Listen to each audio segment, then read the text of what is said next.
Hello, everybody.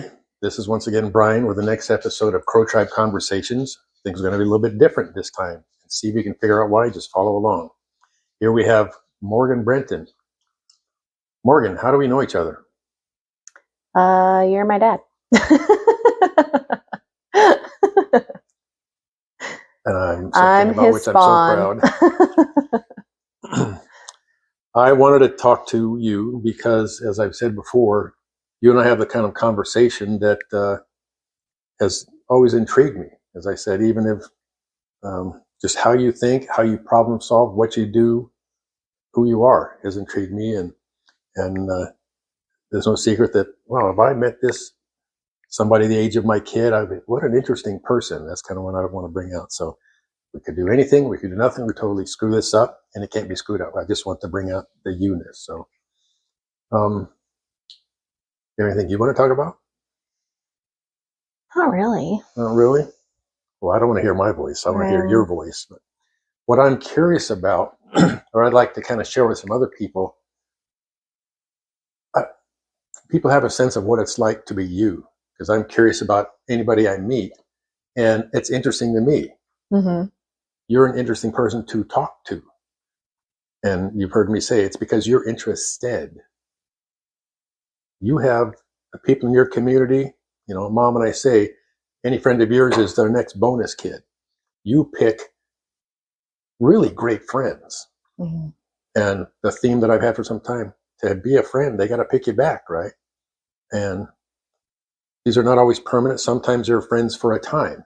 So that's something we've shared. But I'm curious about, I'd like to hear you just struggle to describe the kid version of you, not the grown woman, but the little kid. Like when or do you remember becoming aware of yourself and others and other people? This is not everybody's like me, or those kind of things. I know when it was for me, and it was littler than most people think. But tell me about some of those kind of memories. What do you remember about being little and or having an opinion of other kids or other grown-ups? Or I've always had opinions. Yeah. I was born with that. Playground, yeah. Yeah, I don't know if there's like a specific age that I can pinpoint recognizing differences between people. I think my mom did such a good job in raising Evan and I to recognize that, like, you create your family, you create your community. Yeah. And I think that is something that has just been part of my life, my entire life. And I think because of her choosing to raise us that way, my brother and I have been able to really cultivate, like you said, incredible groups of people around us. And those groups of people have evolved as we have evolved. None of us stay the same, or at least that's not my goal. I don't want to stay the same. Yeah. And so I've always been one of those like crazy self-help book reader. I have a whole library in my hallway. Yeah.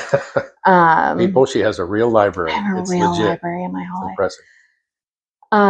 But I just read lots of books all the time. I'm always trying to find ways that I can grow and be better. And I feel like, again, I don't totally know when that started. As a kid, I feel like my brother and I were kind of forced to grow up fairly quickly. And so I think him and I developed our self-awareness much earlier on than maybe my peers did, or our peers at the time did. But again, like, I attribute that chosen family mindset to a lot of the growth that I had early on.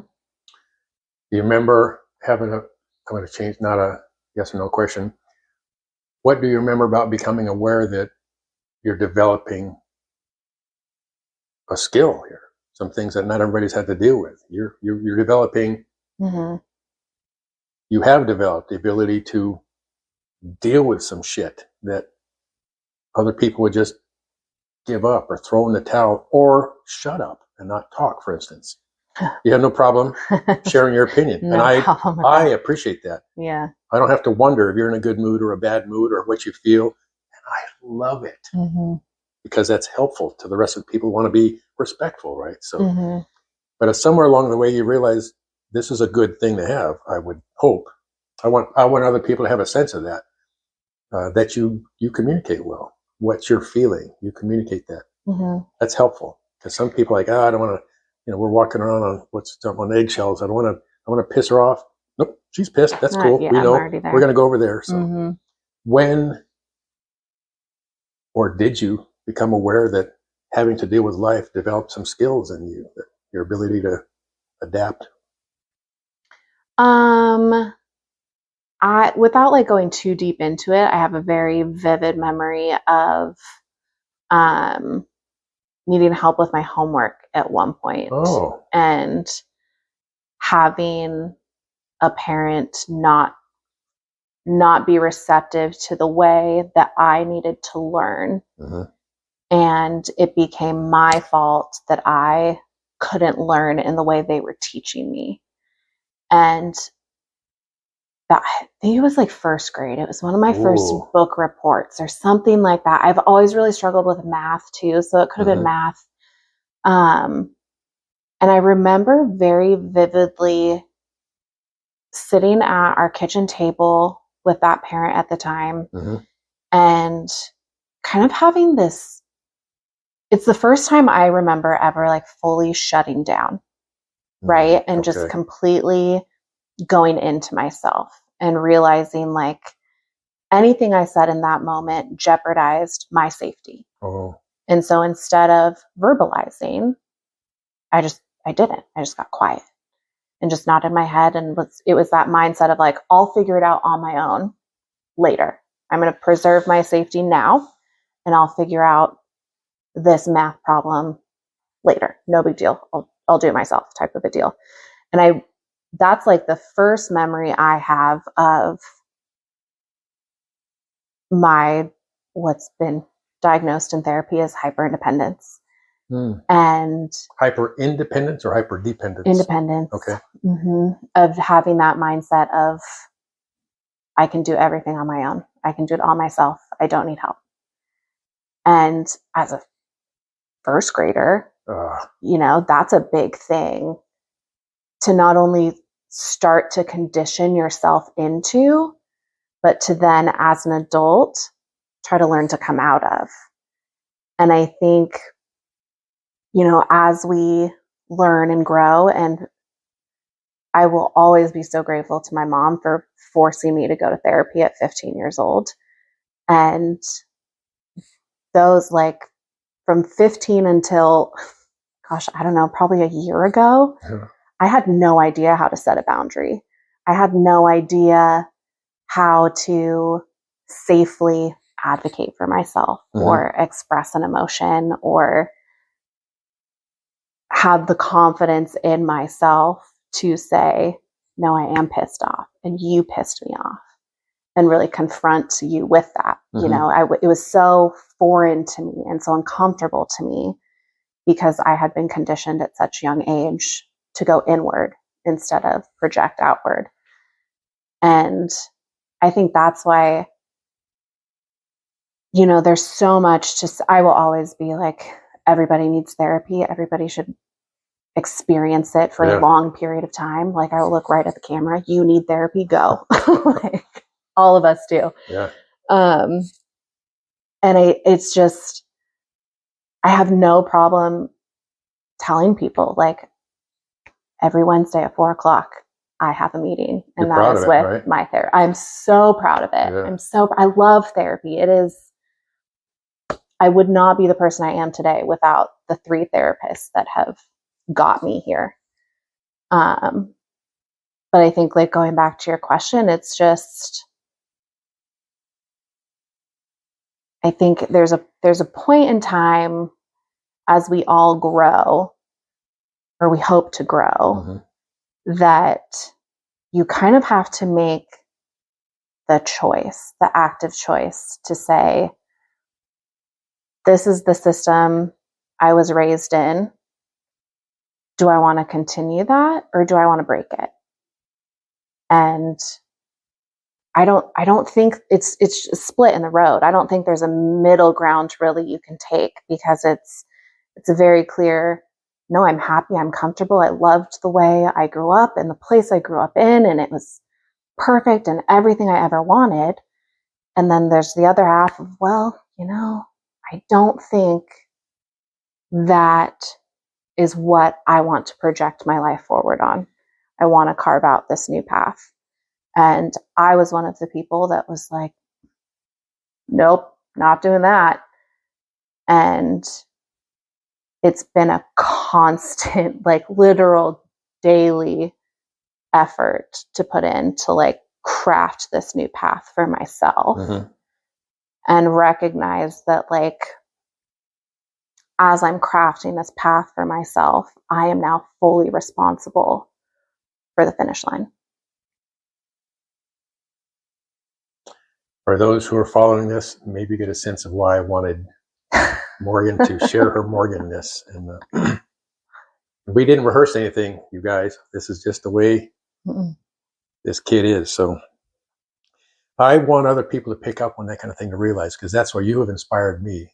You're ahead of me in the things you've discovered about yourself, and why I wanted to have this conversation and maybe share it with the public, which may or may not become public. But if I had known about a person like you when I was 15 or 25 or 35 or 45, I might have taken on some things. And for instance, knowing it's not only okay, you're advised to understand your boundaries and protect them, identify them, communicate them. So anyway, this is talking to those who are hearing my voice and looking at Morgan's face. This is not all heavy duty serious, because she is a goober in such the great way. I've seen her on the dance floor. I've seen her in several costumes. So she's not all heavy duty. She's got a master's degree in some heavy, cool stuff, but she's a hardcore goober. And something that is, my reason to talk to you and share this is that it's kind of a cliche term, but you are the most magnificent example of how to fucking pivot when shit goes sideways. Right? And what you did with it is also, I bring it up because it's all part of the reason I'm on this side of a camera, or the fact that there is a camera. Because you introduced a world that I wasn't aware of, to how to utilize social media, not just for business, but sometimes for fun, but maybe both. And that's the best, when you can combine those.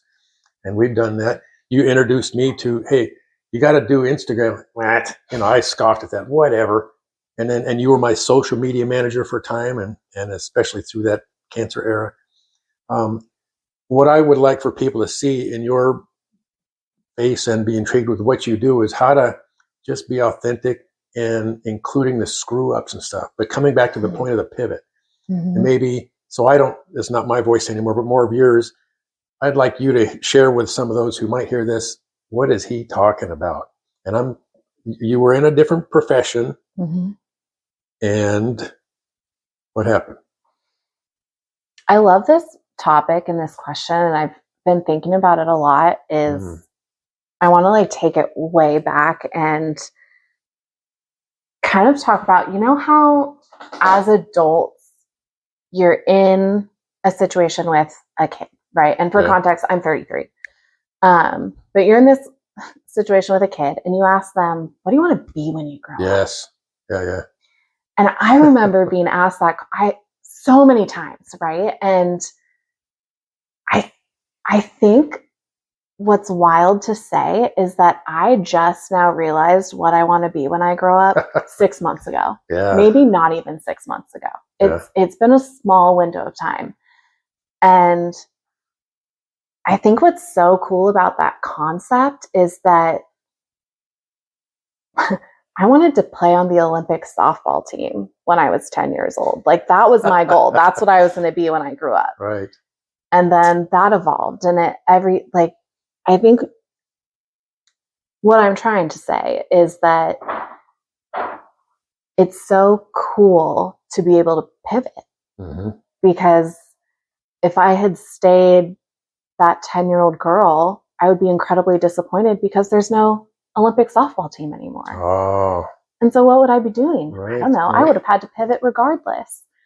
And then I wanted to be a teacher. And then I found therapy and I wanted to be a therapist. And so I explored all these avenues. Like you said, I have a master's degree. I'm going to leave that there. Literally left it. She's a Sun Devil, people. We have some academic. But even like my college degrees are also vastly different. Mm-hmm. I have a very basic, like, I don't even remember what my associate's degree is called, to be honest with you, but it was a very basic, like, intro to business or some type of study, whatever. Yeah. And then my bachelor's degree is in American studies. I was going to be a high school history teacher and I had a minor in special education. And then between getting my bachelor's degree and starting my master's degree, I found the world of autism. Mm-hmm. And I dove headfirst into it, loved every second of it. And so I went back to school for a master's degree in behavioral science and autism curriculum and instruction, double major or master. I don't know what to even call that a master's degree. See, I don't even know. I don't even care. And I was in that career for 8 years, I think, before the burnout really hit me. Mm-hmm. But my entire like past career has all been with kids. Love kids.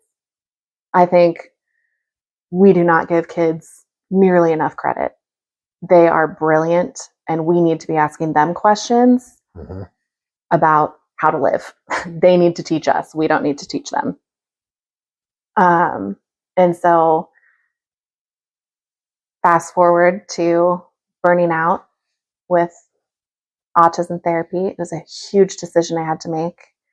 I had an injury that prevented me from doing my job for the better part of a year. Mm-hmm. And I couldn't be with kids anymore. And I had this moment of being on bed rest with my knee elevated and wrapped. And that was a whole scenario of like, okay, what do I do now? You know, like I can't go fulfill what I thought was my passion. Mm-hmm. And so what else? What else do I love? And I still have the journal entry somewhere of this list of like, what do I like? You know, what do I like? What do I love? Mm-hmm. And I picked wine. Yeah. I picked wine and, I'm one of those people, if you can't tell already, that I just dive into things. Mm-hmm. Once I set my mind to it, I dive in. My brother and I share that in common. We commit, maybe too much, but we commit. To both of you, or you get after it. Yeah, both of you. We are get after people, and we get that from our mom, full send. But yeah, so I was like, you know what? I love consuming wine. I love talking about wine. I love the culture of wine. I love the people I've met through wine. Let's try wine. And I joke now, you know, like I spent the better part of 20 years, because I was a nanny, all these things, better part of 20 years of my life devoting it to kids. Now I need a break. Wine's my break. And so many opportunities for me have come from this pivot specifically. And I don't know if this pivot happened at a point in my life where I was more ready for it, or if I was more comfortable with it, or if I was just freaking over everybody Right. and needed a fresh start. But this pivot specifically has been so life altering in so many ways. And it's brought a lot of exciting things. It's brought incredible, devastating heartbreak. And I've had to pivot within this pivot. And I think what's so powerful about that is that you really never know. And this is so cliche to say, and I recognize it. Trust me, I recognize it. But you really never know what the next day is going to bring. And my husband and I joke all the time about how I'm like the least flexible person in the world. Like, I do not like change. He is so gentle with me. If a plan changes, he's like, okay, we need to talk about this. I want to give you space to process. We'll come back later. He's so good. But that's like for my personal life, right? With my professional life, we're rocking, we're rolling, we're moving, we're pivoting, we're okay. We can do it there. Personal life, absolutely not. Over here, we're good. We got it. It's fine. Right. Everything's fine. And so within this like career change and this pivot and all that, it's just been really cool to see how like the evolution of what I thought my career was going to be to where it is now. And so many things have happened that I can't totally divulge, but so many things have happened that I didn't even think were possible for me. It was not even on my radar of like, oh, I can get to that next level. It was more of like someone believed in me, who really, if we break it down, I didn't, in my opinion, hadn't done the work to earn that belief, right? And this person approached me and was like, you've got it. And I want to do this. Do you want to come along for the ride? And to have someone believe in me like that, who really, again, like, I don't know how I earned that or deserved that, or I don't know. I still can't fathom it. But none of this would have happened. None of this would have come into my lap if I didn't pivot, or if I wasn't open to the pivot. If I wasn't open to saying like, I just found out what I want to be when I grow up. And I think it's as an aunt, you know, it's like my favorite title ever is auntie. Yes. And having all of these incredible human beings in my life that get to go on this journey of what do I want to be when I grow up. And I get to now be like, but look at, like, do you want to try this? Do you want to go this way? What about this? Do you want to take this class instead of this one? Like, maybe just try it, test it out, see what happens. Do you even want to go to college? Do you want to try work instead? And it's so fun to be that person that gets to like show them that pivoting is really fun and it's really exciting. And to be able to like share that and then watch them kind of process and think about it. Oh, chef's kiss.